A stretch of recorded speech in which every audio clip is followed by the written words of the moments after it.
আলহামদুলিল্লাহ, খ্রিস্টানের দেশে আছি, অনেক ভালো আছি।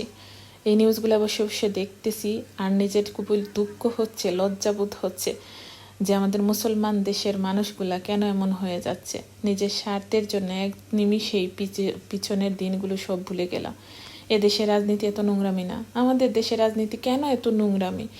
যে দলই যাক ভাই, একটু আল্লাহর কথা চিন্তা করে যদি দেশটা চালাইতো তাইলেই তো হইতো। ক্ষমতা, লোভ, টাকা চুরি, আহারে মানুষগুলো দিন দিন এতটাই স্বার্থপর হয়ে যাচ্ছে, নিজের স্বার্থের জন্য যা খুশি তাই করে যাচ্ছে। মানুষ খুন করা, আগুন লাগানো, দেশকে দারিদ্র্যের দিকে এগিয়ে দেয়া, খুব কষ্ট লাগতেছে এগুলো দেখে।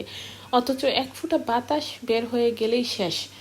এদেশের দেশের এই চতুর্দিকে বড় বড় জায়গাতে আগুন লাগানোর মানেই হচ্ছে এটা পরিকল্পিত একটা ঘটনা, যাতে দেশটাকে একটা অশান্তি পরিস্থিতি শুরু হবে। আর তখন ওই বলা হবে এই সরকার পারে না, পদত্যাগ করুক, এই সরকার দেশ দুর্ভিক্ষ লাগিয়ে দিয়েছে। যারা এত বছর আগানে বাগানে ঘুরেছে তারা সবাই এখন স্বার্থের জন্য এক হয়ে বেহুশ হয়ে গিয়েছে। এখন মনে হচ্ছে হাসিনা সরকার এদের জন্য উত্তম ছিল, কিন্তু কষ্ট লাগতেছে বাচ্চা বাচ্চা ছেলেগুলোর জন্য, যে দুনিয়া থেকে চলে গেল, যে মায়ের বুকগুলা খালি হলো, অনেক মেয়ে বিধবা হলো, অনেক বাচ্চারা এতিম হলো, ওদের জন্যই দুঃখ হচ্ছে। এগুলো দেখেই মনে হচ্ছে দুনিয়াকে আমাদের দ্বার প্রান্তে এসে দাঁড়িয়েছে। যেহেতু মুসলমান সেহেতু আমরা এটা বিশ্বাস করি, কারণ হাদিসে এটাই লেখা আছে। আর মনে হয় না ভালো কিছু সামনের দিকে দেখবো। আল্লাহ আমাদের দেশকে রক্ষা করুন, আমিন।